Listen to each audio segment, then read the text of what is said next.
Chicken കറി പ്രത്യേക രുചിയിൽ. Chicken 1/2 kilo കഷണങ്ങളാക്കിയത്, അതിലേക്ക് 1.5 table spoon മല്ലിപ്പൊടി, 1 table spoon Kashmiri chilli powder, 1/2 table spoon chilli powder, 1/4 teaspoon മഞ്ഞൾപ്പൊടി, 1 teaspoon garam masala, 1/4 teaspoon ഉപ്പ്. ഇത്രയും ചേർന്ന് നല്ലവണ്ണം മിക്സ് ചെയ്ത് ഒരു 10-15 മിനിറ്റ് വെച്ചേക്കുക. എന്നിട്ട് പാൻ ചൂടാകുമ്പോൾ 2 ടേബിൾ സ്പൂൺ വെളിച്ചെണ്ണ ഒഴിച്ച് അതിലേക്ക് കടുക് 1/2 ടീസ്പൂൺ പൊട്ടിച്ച്, വെളുത്തുള്ളി ഇഞ്ചി ചെറുതായി എരിഞ്ഞത്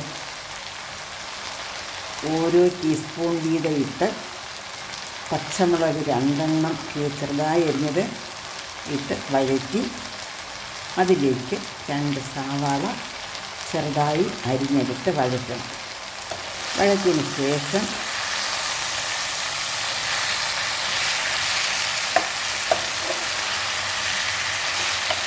ചിക്കൻ ഇട്ട് കൊടുക്കുക. നല്ലവണ്ണം ചിക്കൻ ഇട്ട് ചെറിയ തീയിലൊന്ന് അടച്ച് വെച്ച് ചിക്കനകത്ത് വെള്ളമൊക്കെ ഇറങ്ങി വന്ന് ആ അരപ്പൊക്കെ ഒന്ന് പച്ചമണം മാറി റെഡിയായി കഴിയുമ്പോൾ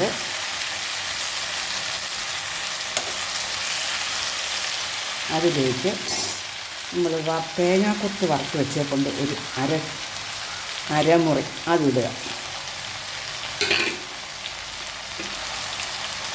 ഇട്ടൊന്നുകൂടെ ഒന്ന് വഴറ്റിയതിന് ശേഷം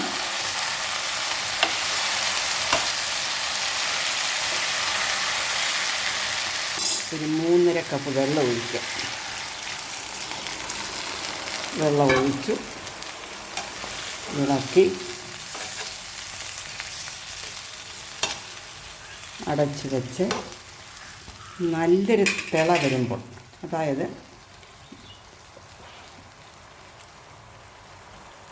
തീ കൂട്ടിയിട്ട് നല്ലവണ്ണം തിളയ്ക്കുമ്പോൾ തീ കുറച്ച് വയ്ക്കുക. ലോ ഫ്ലെയിമാക്കി മാറ്റി വെള്ളം വറ്റിച്ച് കൊഴുത്ത ചാറോടുകൂടി എടുക്കുക.